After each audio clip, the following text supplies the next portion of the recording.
नमस्कार दोस्त। जब जब भ्रष्टाचार, राजनीति और अपराध मिलते हैं तो वो किसी भी सपने को मिट्टी में मिला देते हैं। हमें आत्मनिर्भरता के रास्ते पर चलना ही होगा। बीजेपी और एनडीए की सरकार होते हुए भी अब तक इसे क्यों नहीं उठाया गया? 1940 के दशक में जब भारत आजाद नहीं हुआ था तब एक विजनरी बिजनेसमैन रामकृष्ण डालमिया ने यहाँ एक इंडस्ट्रियल एम्पायर खड़ा किया। यहाँ कागज से लेकर चीनी, सीमेंट से लेकर केमिकल तक बनता था। डालमिया नगर क्या था? डालमिया नगर बिहार के रोहतास जिले में है। कभी इसे मिनी इंडिया इंडस्ट्रियल कैपिटल कहा जाता था क्योंकि यहाँ पेपर मिल, चीनी मिल, सीमेंट फैक्ट्री, केमिकल फैक्ट्री और लोहे इस्पात की यूनिटें चलती थीं। हजारों लोग यहाँ नौकरी करते थे। पूरा इलाका समृद्ध था। फिर धीरे धीरे बर्बादी कैसे हुई? मालिकों की गड़बड़ी की। जब इसके संस्थापक रामकृष्ण डालमिया की मौत हुई तो बाद में आने वाले लोगों ने ठीक से फैक्ट्रियों को नहीं संभाला। मजदूरों की सैलरी समय पर नहीं दी गई, बिजली पानी के बिल नहीं चुकाए गए। धीरे धीरे कंपनी पर कर्ज बढ़ता गया और फैक्ट्रियां बंद होने लगी।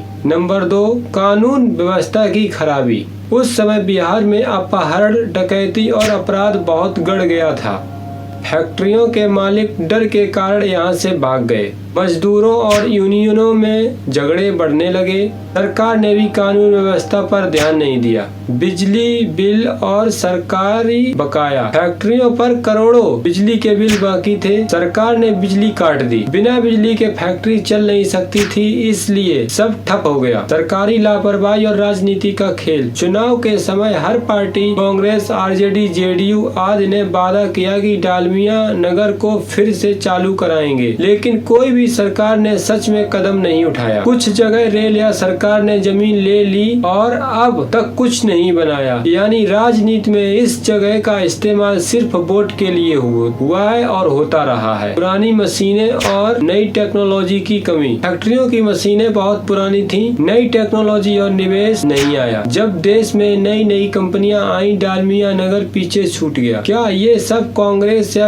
आरजेडी ने बर्बाद किया? सच्चाई ये है कि केवल एक पार्टी जैसे कांग्रेस या आरजेडी को दोष देना सही नहीं होगा। ये बर्बादी धीरे धीरे 1970 के बाद शुरू हुई, जब देश में कई नीतियां बदली। प्रबंधन, मालिकों, सरकार, अपराध और नीति की कमी सबकी गलती थी। कांग्रेस और आरजेडी की सरकारें उस समय थीं तो उनकी भी जिम्मेदारी बनती थी, लेकिन पूरी बर्बादी सिर्फ उन्हीं की वजह से नहीं हुई। यह एक मिलीजुली नाकामी थी। मालिकों की लापरवाही, सरकार की कमजोरी प्लस अपराध और बिजली समस्या बराबर डालमिया नगर की बर्बादी। डालमिया नगर की तबाही की कहानी सिर्फ पुरानी नहीं है, ये आज की राजनीति की कहानी है। जब 80 के दशक में ये फैक्ट्रियां बंद हुई तब सबने एक दूसरे पर इल्जाम लगाया। किसी ने कहा कांग्रेस ने बर्बाद किया, किसी ने कहा आरजेडी ने। लेकिन सवाल ये है, अब पिछले 10 साल से बिहार और केंद्र दोनों जगह एनडीए की सरकार रही, तो फिर डालमिया नगर अब तक जिंदा क्यों नहीं हुआ? कई बार प्रधानमंत्री और मुख्यमंत्री दोनों ने औद्योगिक विकास की बातें की, लेकिन डालमिया नगर